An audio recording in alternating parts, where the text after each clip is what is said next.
Good morning, everyone. I hope that you are all well. Thank you so much for joining us for today's New Hampshire Business Review webinar, The Future of Housing in New Hampshire, Innovation, Affordability, and Breaking the Myths. I'm Ernesto Burden. I'm the publisher of New Hampshire Business Review. Welcome. Today's webinar is sponsored by the New Hampshire Community Loan Fund, New Hampshire Housing, and Sheehan Phinney. Our speakers today are Heather McCann, Managing Director of Engagement, Policy, and Communications at New Hampshire Housing, Sarah Marchant, Chief Operating Officer and Senior Vice President of ROCNH, New Hampshire Community Loan Fund, and Greg Chakmakas, shareholder at Sheehan Phinney. We'll be beginning with Heather, and then Heather will be handing off to Sarah, and Greg will be speaking third. After that, we'll have a Q&A. As we go along, please submit your questions in the Q&A function here in the webinar system, and we'll get to them all at the end. We have a great turnout today and looking forward to an engaging discussion. So I'd like to welcome Heather to the screen. Thank you, Ernesto. I'm just gonna show my screen here. Okay. Hoping everybody can see that. Thank you for having me. My name is Heather McCann. I work for New Hampshire Housing, and really quickly, for those that don't know about New Hampshire Housing, I just want to give a quick introduction. We are an independent, self-supporting corporation established by New Hampshire state law in 1981. We're not a state agency. We receive no operating funds from the state, but our board of directors are appointed by the governor and approved by executive council. And our mission at New Hampshire Housing is to promote, finance, and support housing solutions for the people of New Hampshire. And so these latest numbers here on this slide reflect the progress made possible through our partnerships with lenders, realtors, for-profit, nonprofit developers, and municipalities, and many others across the state. So within New Hampshire Housing, I lead the engagement, policy, and communications team, which is a cross-functional team focused on research, education, advocacy, community engagement, policy initiatives, and strategic communication. We provide market reports, publications, and planning tools, and the team collaborates with many community partners on housing issues to promote and help achieve a balanced supply of diverse and affordable housing. So let's start off by looking at some of the recent New Hampshire headlines that were published within the last couple of months. We see record high prices, affordability concerns, some saying New Hampshire market is beginning to cool, while others say New Hampshire market is still holding strong, but real estate markets across the country are cooling. Others are saying New Hampshire inventory is up. So let's dig in and see how things really are looking in New Hampshire's housing market. Looking at the rental market in New Hampshire, rents are high, and they've continued to rise year after year. In fact, over the last 5 years, rents across all units have increased by about 35%. This trend is driven by inadequate supply of housing and persistently low vacancy rates. High home prices are keeping many renters in their units longer, and home prices are just unaffordable to many in the state. So with fewer people moving out of their rental units, vacancies remain very, very low in the rental market, and that extra demand pushes the rental prices higher. Thinking about what this means for different groups of people, for a young adult just starting out, rising rents can make it difficult to live independently, save for the future, or even stay in New Hampshire at all. Or consider retirees. The average Social Security retirement benefit in New Hampshire is just over $2,000 per month. So with rents climbing the way they have, this leaves very little room for other basic expenses like food, transportation, or healthcare. So whether you're just entering the workforce or living on a fixed income, the pressure of today's rental costs are being felt by so many. So what are home prices in New Hampshire today? Well, the headlines pretty much capture it all. Home prices remain very high in New Hampshire. In August, the median sales price was $550,000. Now, year-over-year price growth has started to ease. So compared to last August, prices are up about 2.8%. Looking back between 2020 and 2022, we were experiencing months with nearly 20% year-over-year growth. So that is slowing. But even with this slower growth, the reality is that prices are still historically high, and that makes achieving homeownership in New Hampshire extremely difficult for many households. Now, when we talk about affordability, affordable means a household isn't paying more than 30% of its income towards housing costs. And those headlines were right. In June, the median sales price for a single family home in New Hampshire reached a record high of $565,000. Now, to afford a home at that price, assuming a 5% down payment, a household would need an income of about $182,000 per year. Now, that's equivalent to roughly $88 an hour in a full-time job. Now, here's the challenge. Only about 15% of New Hampshire households can afford a home at that price point. And as you can see in the chart on the right, incomes have simply not kept pace with the rapid increase in housing costs. So the gap between what households earn and what home costs in New Hampshire has never been wider. Why are home prices so high? Well, it's a mix of supply, demand, and cost pressures all happening at once. There's simply not enough homes being built to meet demand. And here's the thing, if we look at month supply of inventory over the past few years, we're showing August here, year over year, it has been inching upwards, and that's progress. But let's be clear. The balanced market, one that balances the interests of both buyers and sellers, sits at about 6 months of supply. And while we're moving in the right direction, we're still nowhere near that level. And when you dig a little deeper into the numbers, the month supply tells an even clearer story. When we break down the month supply, there's a really big difference between existing homes and new construction homes. New construction homes, as shown on this chart, tend to stay on the market longer, and that's likely because of their higher price point. What this really means is while inventory is improving slightly, a portion of that supply is higher cost new construction homes. And so for buyers looking for more affordable existing homes, the market still remains extremely tight.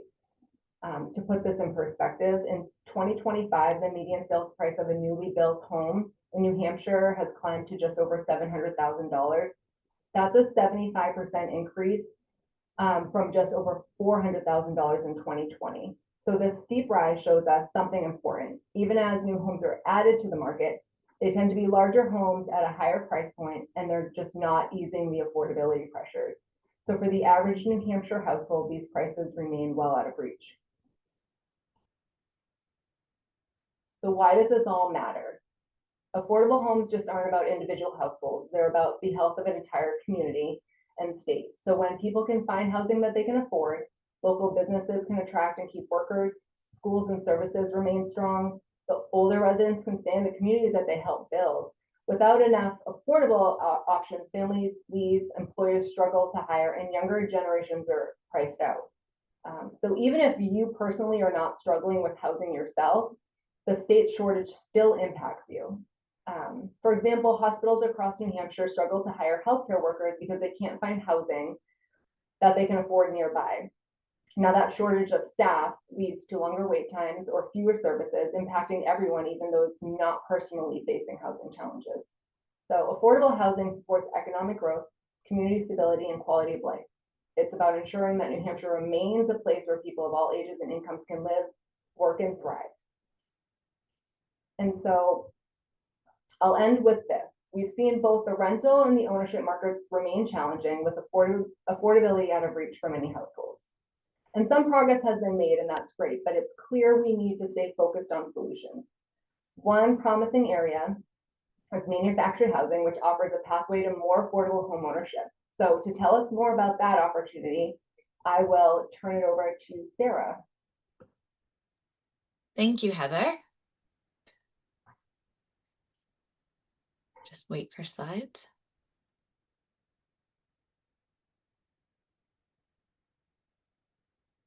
Excellent. Thank you so much, Heather, for that great handoff. My name is Sarah Marchant. I'm the Chief Operating Officer and SVP of Rock and H at the New Hampshire Community Loan Fund.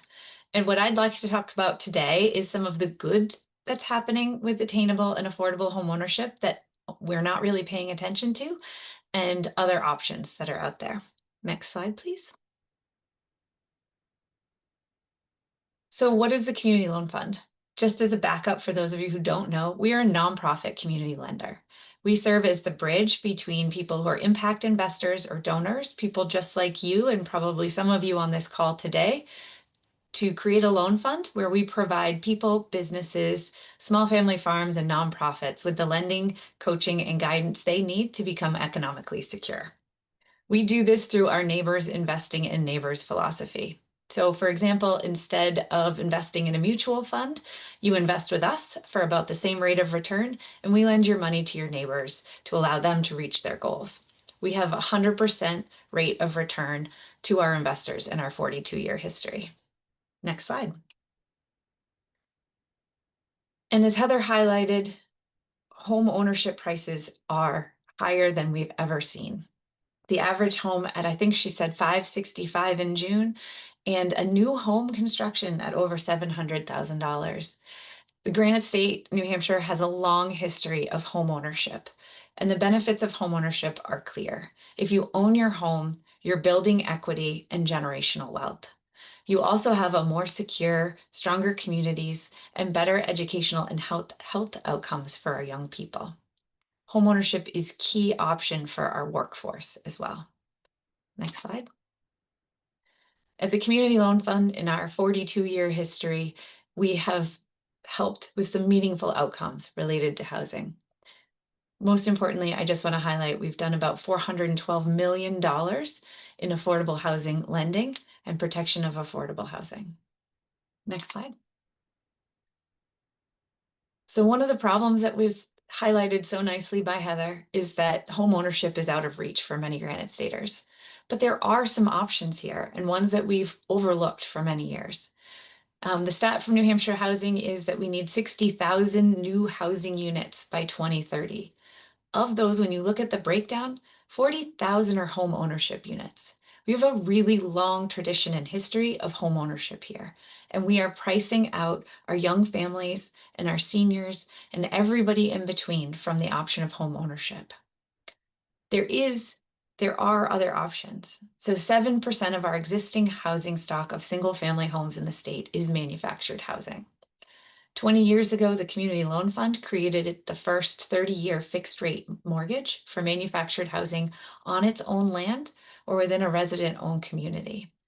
And so today, we have some really good numbers on what that opportunity really looks like. We saw from the New Hampshire housing slides that the average monthly rent for a two-bedroom apartment is $1,800 a month. But the average cost of owning your own home in a manufactured home community or on your own land, including mortgage, your lot rent if it's in a community, and your taxes, is $1,525 a month. You can clearly see the comparison here. That's $300 more a month in the pocket for somebody who's downsizing and is on a fixed income of, I think Heather said, an average of $2,000 a month. Or it's a really great opportunity for a young person to start building equity and investing in an asset and to enter the world of home ownership. Manufactured homes are a great solution. Next slide. But I want to be clear about what a manufactured home is, because there's so much stigma, and the first image that comes to mind is not what I would think is a modern manufactured home. So the quality of manufactured homes started changing in 1976 when the HUD code was adopted. This is a set of federal standards that governs how they are designed and constructed and ensures their durability and safety. This law has been amended many times, and most recently in the last 2 years. These homes are built in a secure environment that is completely enclosed. So no elements, no weather and wind and ice, no on-site issues that way. They're built in an extremely efficient manner. At the end of a single wide manufactured home construction, the waste fits in a 60-gallon trash can. That is part of why they can be so affordable, because they can be standardized and there's very little waste. They also have incredible amount of quality control and inspection process. And when they're delivered on site, they're built in a factory, they're delivered on site, they are permanently affixed to a foundation. Mobile homes today, or manufactured homes today, are not mobile more than once. When they are delivered, the axles and wheels are cut off and they're affixed to a permanent foundation. This is affordable entry point for our young people and young professionals, and it's also an affordable transition point for our older generations to be able to downsize and stay in their communities and be part of that community fabric. Next slide. But there's also new modernization in manufactured housing, and I'm really excited about this and wanted to start sharing this with all of you. So manufactured housing, through the HUD code, when its most recent update, has added new kinds of manufactured housing. These are called cross mods, or crossover modern homes. They are a slightly higher end, energy efficient, and affordable factory built housing alternative.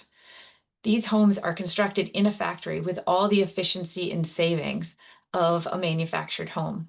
And they're delivered on site, and they are affixed to either a frost wall or a full foundation. But on site, a garage has to be constructed and a porch before they can get a certificate of occupancy. These homes also have very high energy efficiency standards. They have different roof pitches, as you can see in the pictures, which make them look a little bit more like a traditional site-built home.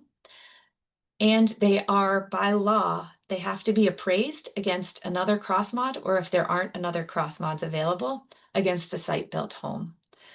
These provide incredibly quality homes at 30 to 40% less than a stick-built home. To help support these homes, Freddie Mac at the federal government level has opened its choice choice home conventional financing options to be able to specifically finance cross-mod homes. That includes both a single wide version and a double wide, as you can see here. Essentially, that means whether it's delivered on site in one piece or two pieces. And with the federal government backing these mortgages, that really is a great option to help bring financing to a much wider audience for these. Next slide, thank you. The other piece that is a really important part of the home ownership of a manufactured home and manufactured home communities is the land and infrastructure underneath. About a third of the manufactured homes in New Hampshire are on their own land. The other 2/3 exist in manufactured home parks or resident-owned communities. And this has been a model for about 42 years. The Community Loan Fund pioneered the resident-owned communities model about 40 years ago with the first cooperative in Meredith.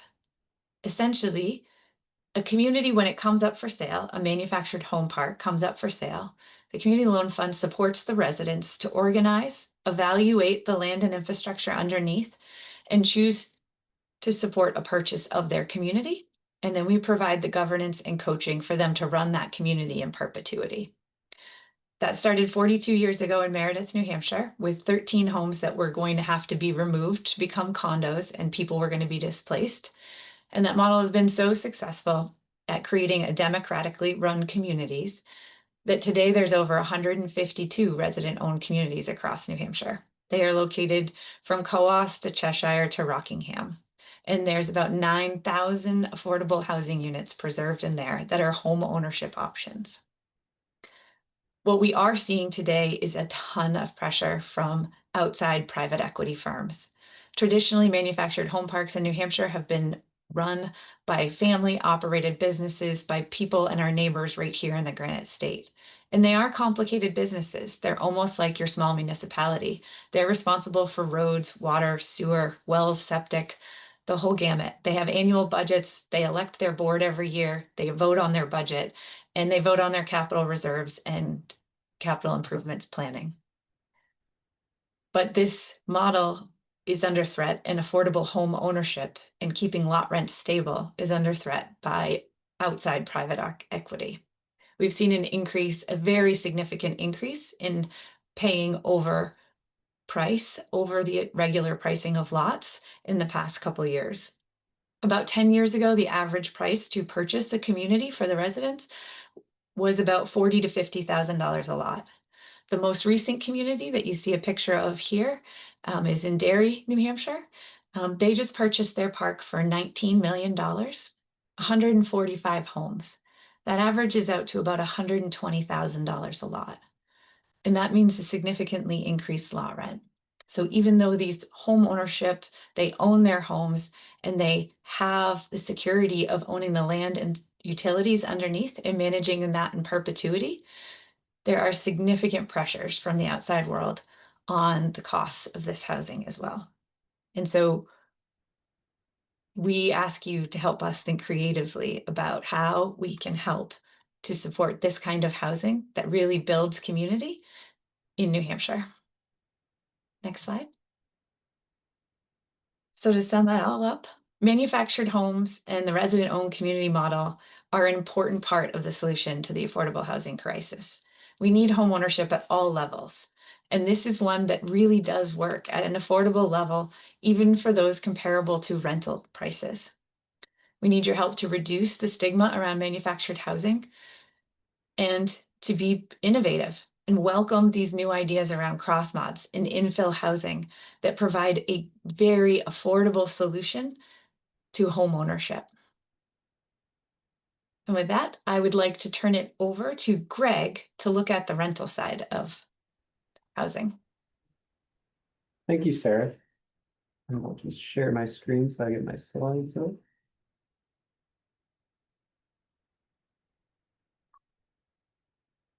Good morning, everyone. My name is Greg Chakmakas. I'm a shareholder at Sheehan Phinney. And my practice is devoted to representing developers in the preservation and production of affordable housing.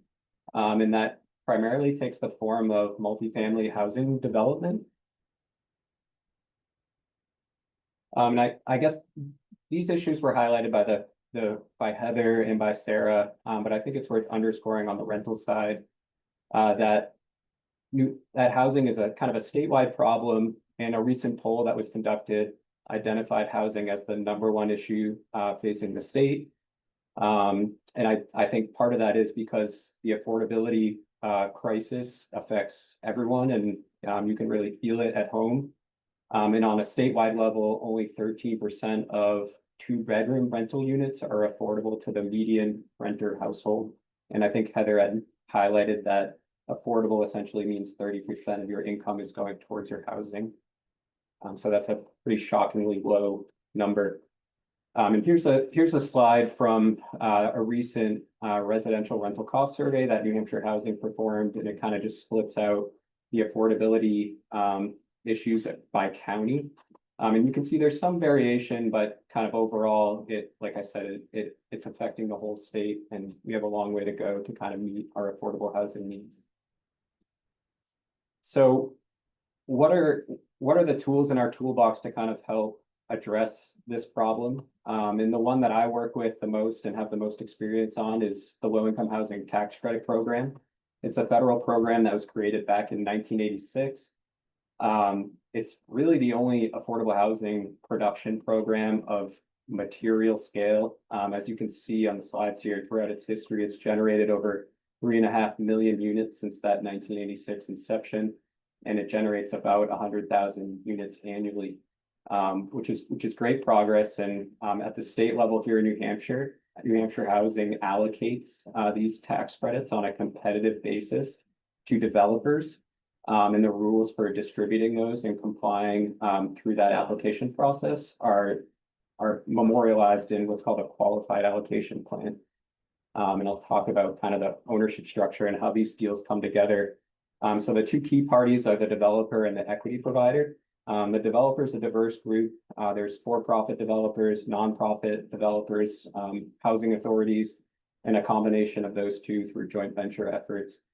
Their role is developers are to land development, what movie producers are to movies. They're really responsible for pulling all the strings together, securing the funding, securing your approvals, hiring their general contractor, securing the site, and making sure that all that stuff comes together at one place. And then once they have an award of tax credits, they will go to the public equity market and find usually a syndicator who will place equity for various corporations, who will put capital into the deal in exchange for an allocation of the tax benefits. And that basically allows the project to carry less amortizing debt on it, so it can afford to basically keep the rents fixed and affordable. And I think the discussion around housing kind of always tends to skew towards the problems and the negatives. I thought this was a good opportunity to kind of highlight some success stories. I picked out 8 recent projects that I've worked on, and I thought it would be helpful to kind of give you a sense of how those projects came together, and to provide some pictures so you could see what this type of affordable housing looks like. So first up, we have a 2-phase project called Avery Lane. This is Avery Lane Phase 1 and Phase 2. That was developed in Nashua by a developer called Tamposi Brothers Holdings, LLC. So a for-profit developer. We put this deal together using an allocation of low-income housing tax credits. They got the equity from Stratford Capital. And the equity it's not going to fund 100% of the development costs. You're going to need to bring in a traditional construction lender, a traditional permanent financing option. And you also need, in most of these deals, what's called capital subsidy. And essentially that is non-amortizing debt at a very low to zero interest rate that gets paid out of the project's surplus cash. And that's really critical given that the rents are capped. You're not going to be able to service amortizing debt above a certain amount, and you're still going to have kind of gap filler sources you need to complete the development. So Phase 1 was a 32-unit project. Once it's all said and done, an affordability restriction gets recorded in the registry. And this one was a 9% deal, so there's a 60-year affordability commitment that the developer makes. In this project, they did 4 units at or below 50% of area median income and 28 units at or below 60% of area median income. And the Phase 2 of this project financed in a similar way, but with a slightly different tax credit. So the first one was a 9% tax credit. This one was a 4% tax credit that is paired with a tax-exempt bond issuance from New Hampshire Housing. Same tax credit syndicator. And New Hampshire Housing provided the construction, permanent, and capital subsidy financing on the deal. And this project was a twinning deal, so it's all done on the same site, but it's split into 2 separate ownership structures for financing purposes. So this one produced 63 units. It has a 30-year affordability commitment, and it has 63 of the units at or below an average income of 60%. So this is a little unique and new in the low-income housing tax credit world. You can elect an average income set aside as of a couple years ago. And basically what that means is you can have incomes in this project that are between 20% of AMI and all the way up to 80% of area median income, as long as your average income of that whole is at 60%. And what that does is it allows the project to afford to offset some of the 20% units with rents from the 80% units. So you get some deeper income targeting as a result. And this project's under construction right now. So you can see kind of like the siding going up in this picture. And they're making a lot of progress here. And just to give you a sense of kind of the timeline for these deals, applicants go in and they in 1 year, they'll get a reservation if they win of credits kind of in the next year. And then it will take anywhere from 12 to 24 months typically to get the project constructed. So you're looking at from inception to lease up, it's typically around a kind of a 4-year timeline. And there's an interior shot, the framing's going up. The next project is another one from the Tamposi brothers. They did this project in Concord the year before, Avery Lane. Similar debt stack, similar affordability restriction. This one's 39 units, 60-year commitment, 35 at 64 at 50. This one also had a phase 2, again, on the same site, just separated into 2 phases to accommodate the financing structure. And this one was 84 units at or below 60% of AMI. And this one might have predated the average income election. So we just have the straight 60% or less of AMI in this project. But here's the finished product on this one. I think this one came out great. It's an amazing project. They put a playground, courtyard area. You can see kind of the multifamily apartments throughout. And I think the photos speak for themselves in dispelling some of the myths around affordable housing, because these are really, really great projects and investments in local communities. Here's the interior of some of the units. So really nice projects. We have another project done by a nonprofit developer, NeighborWorks Southern New Hampshire. They did the apartments at 249 Main in Nashua, New Hampshire. This was, again, tax credit allocation for New Hampshire housing, equity from a national equity provider, WNC. Enterprise Bank, now part of Rockland Trust, provided the construction and perm financing, and New Hampshire Housing provided some capital subsidy soft loans to the project. So this one was 45 units of housing, a little bit deeper income targeting here with a 99-year affordability restriction, 21 at 60, 9 at 50, and 4 at 30. The 4 at 30 here are most likely subsidized with project-based vouchers. So that's an operating subsidy that New Hampshire Housing will allocate to the project that will allow for a deeper income targeting for a portion of the project. And this project was unique because it was in downtown Nashua in an underutilized parcel. So it's a great example of kind of like an urban infill project. And it's walking distance to the hospital, right on Main Street. So really a great example of kind of revitalizing an underutilized area of Nashua. Here's the street front. I think there's like a community room here at the front. But a beautiful project. Here's an interior of one of the units. The kitchen and another interior shot. And these projects span the state, so I guess I'm trying to highlight here the different areas that development's going on, and it typically does spread out in a similar fashion. This one's Elm Grove Companies did a project in Rochester, New Hampshire. This was a tax exempt bond, 4% low-income housing tax credit allocation. Redstone Equity provided the equity for the deal, and New Hampshire Housing provided the construction of perm with the capital subsidy financing. This was a 52-unit project, and again, you see a 30-year affordability restriction with the average income set aside.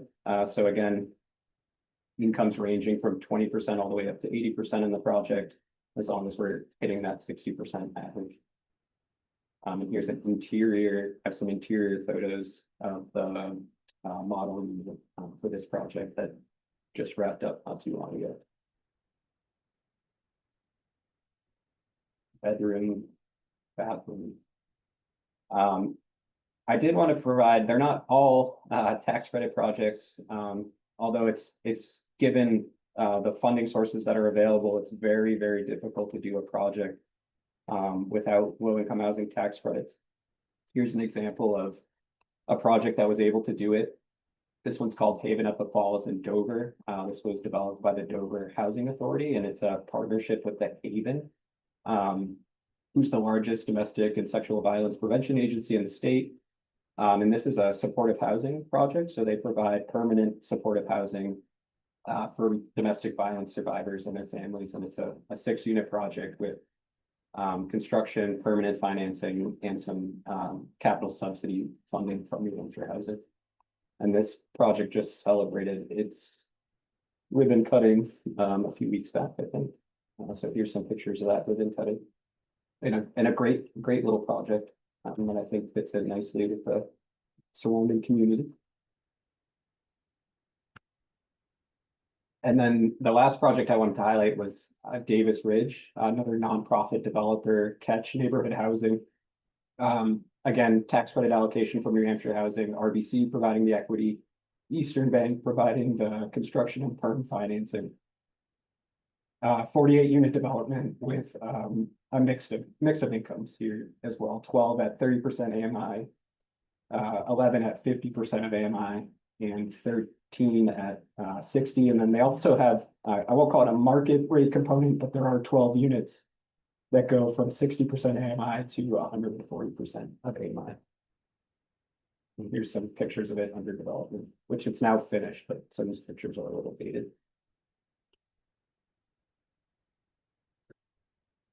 And I'll pick it back to Ernesto.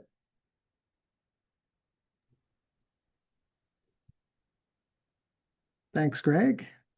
And thank you, Heather and Sarah. If everybody would like to pop back on screen, let's take some audience questions. We have a number, just as I suspected that we would. And I also have some questions here for you. So we can dive right in. Let's kind of maybe pick it up, Greg, since you were just talking and you're all warmed up. Why don't we pick it up with you first? There's a question here.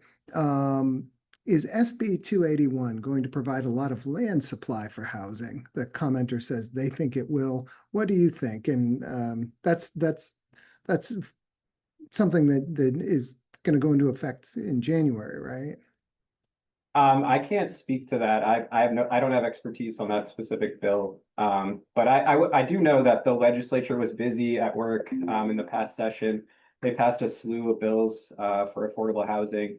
And I think we need all the help we can get. So I was very excited to see some of the different things that were passed.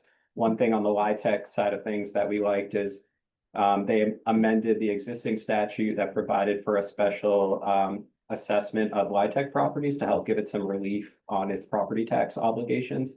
And that's huge for these projects. When you're underwriting a deal, those operating expenses are huge, and whatever relief you can get on that is more affordable units you can put into production. Okay, great. And I do think, I think according to Legiscan, this is a bill that relates to the prohibition of prohibiting municipalities from denying building or occupancy permits for property adjacent to Class 6 roads under certain circumstances.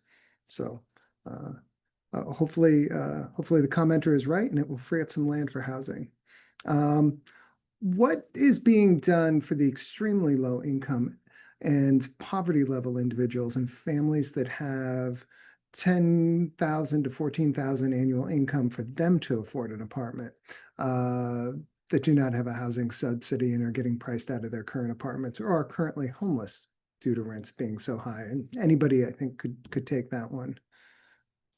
Yeah, I'll start it, I guess. I think from a tax credit project standpoint, it's difficult to reach those populations, and the funding source is kind of set up as a public-private partnership, and you kind of got to make the numbers pencil out, and it can get really hard the deeper you do the income targeting, and in the absence of operating subsidy, which I think the commenter suggested.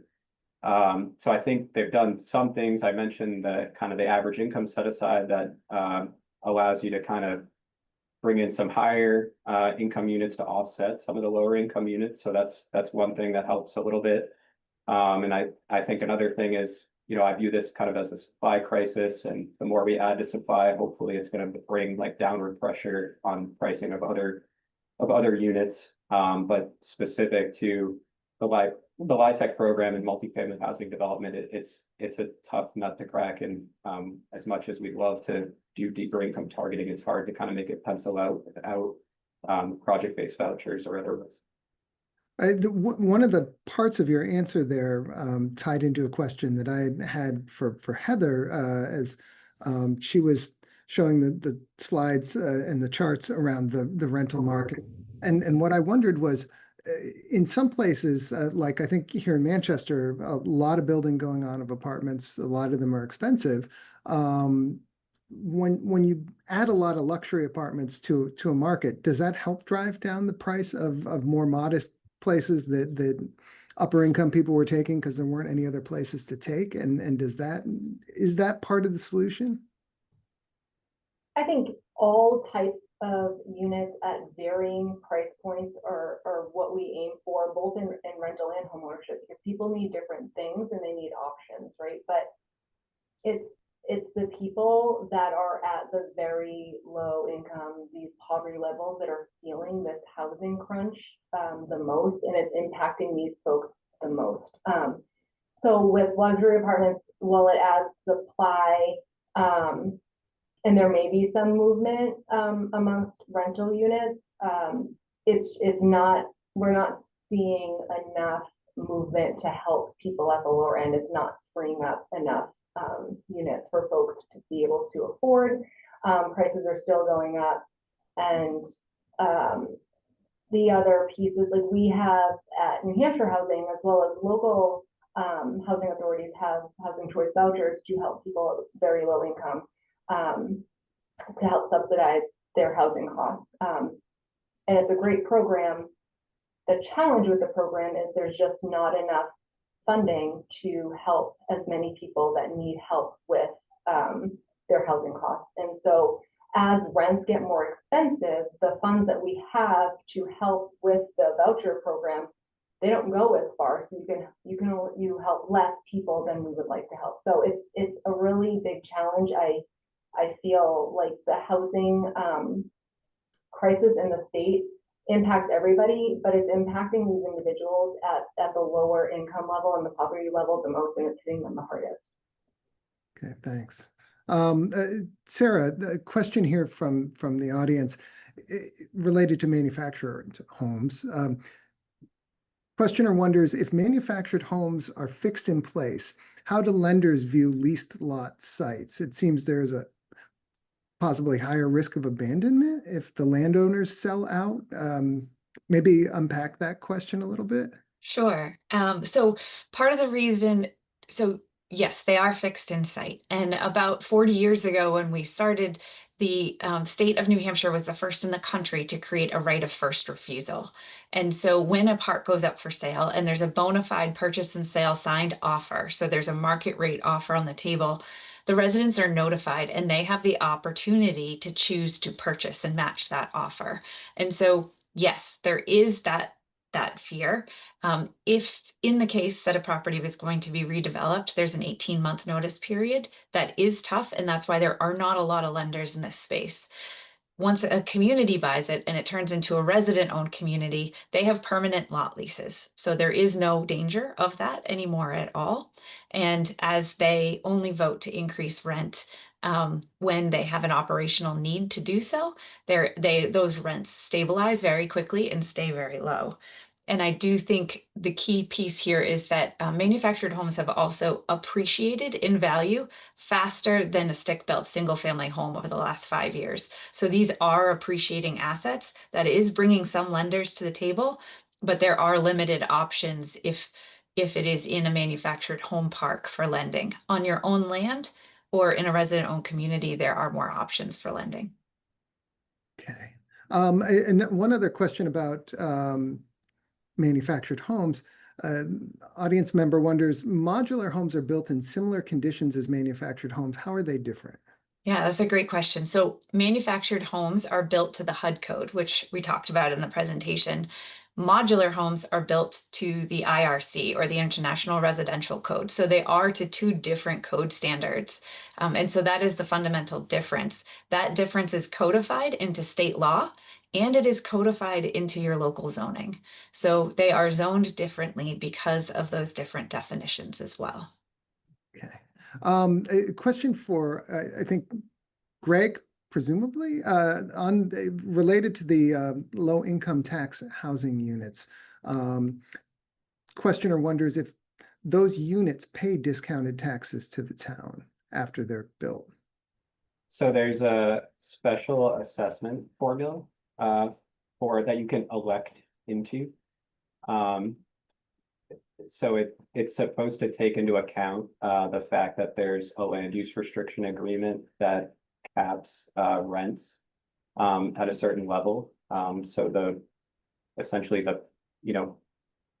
the property can only handle increases in its operating expenses over the life of the project in a certain way, because its revenue source is kind of set for the life of the project. So there is a statute in place that kind of accounts for that. So it's assessed fairly in light of its affordability restrictions.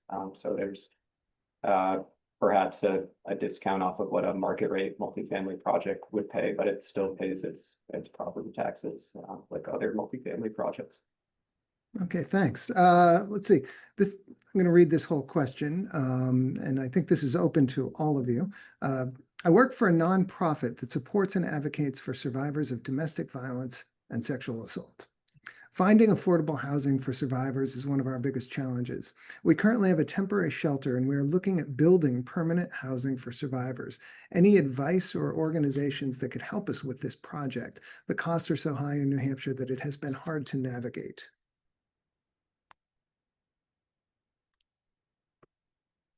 Well, I think one of my slides had an example of a project that was successfully completed. So I would encourage the respondent, they can reach out to me, and I'd be happy to connect them with the Dover Housing Authority.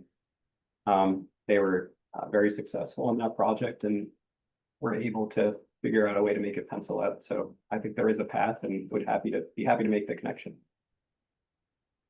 Perfect. And anybody else want to comment on that one before we move on? Okay. What is your experience regarding local pushback for affordable family or modular home neighborhoods? Have you used state boards and committees to respond to community challenges? So there hasn't been a new manufactured home park or resident-owned community built in New Hampshire in well over 20 years, because they've pretty much been zoned out of existence. If you look at zoning maps, the New Hampshire Zoning Atlas has a layer. You can look at where manufactured housing is allowed. It pretty much reflects where they exist. So it is very difficult to do that. I do think cross mods might be a way to have better conversations with communities about allowing them in the future and trying to educate people about the quality of manufactured housing today. But it is something that is far and wide as far as NIMBYism goes. Even we do community solar with our resident-owned communities, and we have massive NIMBY pushback to add community solar to existing communities to help them stabilize electricity costs. So it is a real thing. I'm sure Greg has much more experience too. Yeah, I think, some communities are better than others. I think there's a lot of communities who should be commended for being welcoming to affordable housing, and they're making a lot of strides on that front. And then there are other communities who, want to put up a moat around their town and see nothing changed. And I think a lot of that is kind of based in fear and misconception. And I think if you kind of look at these projects after they're in place in most communities, they're thankful they have them, and they're really viewed as investments in the community rather than a hindrance. And what are some of the solutions I think that you're probably all working on towards addressing some of that NIMBYism in terms of, like, how obviously the story that you're trying to tell has to reach beyond the people who might want to buy or live in affordable housing or build it, but also those people who are regulating it or opposing it. Yeah. Ernesto, I'll chime in here. We have a great community engagement team here at New Hampshire Housing, and their primary goal is to really meet communities and meet folks where they're at and educate on some of these housing issues from a place so they understand some of the pieces. I think there's a lot of misinformation out there based on fear or past experiences, which are very valid and true. I think New Hampshire Housing's job and the community engagement staff, it really works hard to create materials, research studies, and information that dispel some of these myths. And they're out there explaining these to people and answering questions, and to make people feel more comfortable about what affordable housing can look like in their community, and in a way that works, because what works in one community may not work in another community. And so they're really great at kind of bridging that and bringing people together to talk about it. Also with information and studies and fact sheets and videos. We recently just partnered actually with Sarah and her team on a manufactured housing video with what it is, who lives in these units, try to dispelling the myth that Sarah talked about. Like, people just have this thought that manufactured homes are like these rusty old trailers, and that's just not the case anymore. And so we're constantly working to educate and advocate for more affordable housing options within communities. Now, this is like a follow-up question to that, and I feel like this is a sensitive, but are the people who are concerned about manufactured housing, it's part of it's they're concerned about what it would look like, and is part of it that they're concerned about who would live there, and do they have misconceptions about that as well that need to be dispelled? Yeah, that's such a great question. So, especially in COVID, right? We really dug in on a lot of this. Um, Over 35% of the people who live in manufactured homes are your emergency workers, right? You works in grocery stores. We have police chiefs and town clerks, and a lot of people who work for state government and local municipal government, teachers, and those are people who live in these communities. And so we really enjoyed partnering with New Hampshire Housing on those videos, but we do bus tours a couple times a year, so that if you have to really help people come visit the community, talk to the people who live in these communities, you can drive by them every day and not even know they're there. They are a beautiful community option for housing. And being democratically run, I just want to highlight that is an incredibly hard work. And most of the people in these communities work 1 or 2 jobs.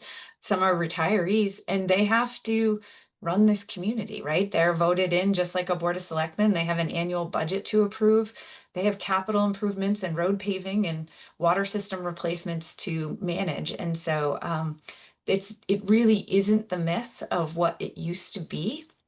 The manufactured housing today is truly a game changer for people who are just entering the housing market to build equity or trying to age in place as well.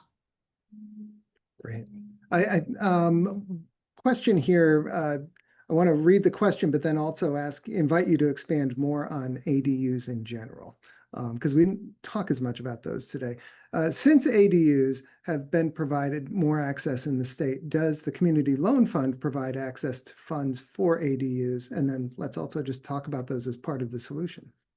ADUs are an incredible part of the solution. I just want to highlight, especially in our rural communities where we have wells and septic, right? It's really hard to build a 40 unit or 100 unit LIHTC project. But if we thought about 10% of the homes in your town building an ADU, that would be a massive increase in supply across the state. ADUs are expensive. If you're thinking about building an ADU, you run into it and it's $150,000 to add because it's got the most expensive pieces, a kitchen and a bathroom, right?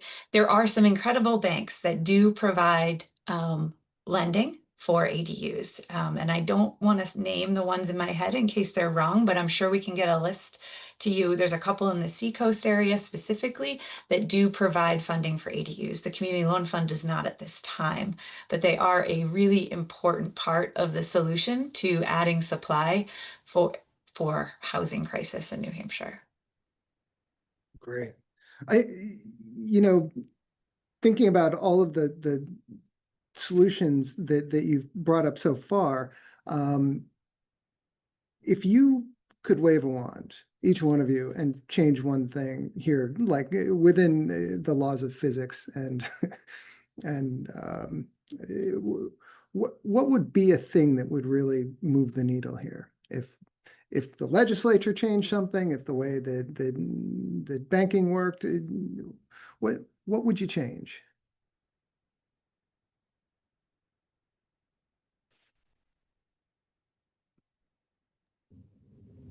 I'll give you a minute. I can give you a minute to think on that one, and we'll move on to one of these other questions, because I know there must be something that you It's tough because there's not like one silver bullet that's gonna solve everything.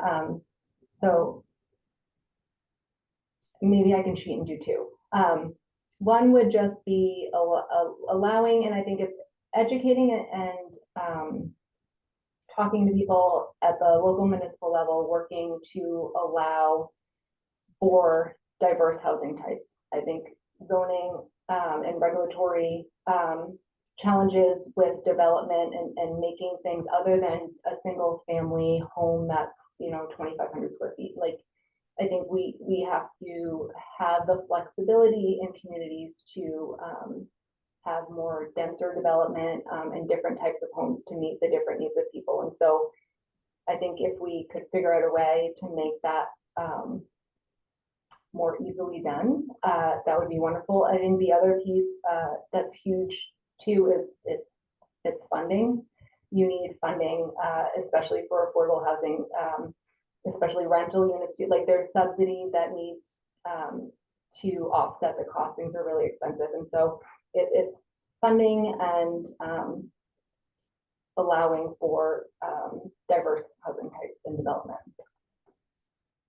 I agree with Heather. It's hard to pick one, but I'm going to, I think that there are additional protections for residents of manufactured homes that would be really important. But the number one thing that I think can move the needle on affordable and attainable home ownership in New Hampshire is funding. There are no state dollars, there are no LIHTC dollars, there is no money to help with home ownership. And we have such a strong tradition of home ownership in the Granite State. That is key to our fabric, and it builds equity. It builds economic security for our families and our future. And so finding a way to support more attainable forms and the new construction and more starter homes with some funding to promote home ownership would be a game changer. And there are other places in the country that do that. Yeah, and I guess if we're just picking one, I was disappointed that Senate Bill 81 didn't make it into the budget. I think that was kind of the one for me. That one would have increased the state's contribution to the Affordable Housing Fund, and is like a huge gap filler source for all of the projects that I work on. So, if that could get revived in the next legislative session and funded, I think that would make a big difference. Thank you. All three powerful answers. And, that just about brings us to the top of the hour. And so before we wrap up, anything, there are questions left here that we will not get to just because of how many there are, but are there any things that you wanted to say as we get ready to wrap up? I realize I sort of just gave you a closing statement already. So I want to thank you for the work that you're doing. It's so important, and we see it in every single neighborhood and, all over the state, and of course, always in the neighborhoods that we live in. And it's one of the most critical issues that we're faced with. And so appreciate everything that you're doing. And with that, I'd like to thank Heather, Sarah, and Greg, our sponsors today, New Hampshire Community Loan Fund, New Hampshire Housing, and Sheehan Phinney, and all of you for joining us. I'm sorry that we didn't get to all the questions. Recording of today's presentation will be available at nhbr.com, and hope you'll look for it there and share it with folks, and maybe help to tell some of that story and dispel some of those myths that we touched on today. So thank you all. I'm Ernesto Burden for New Hampshire Business Review. Have a great rest of the day.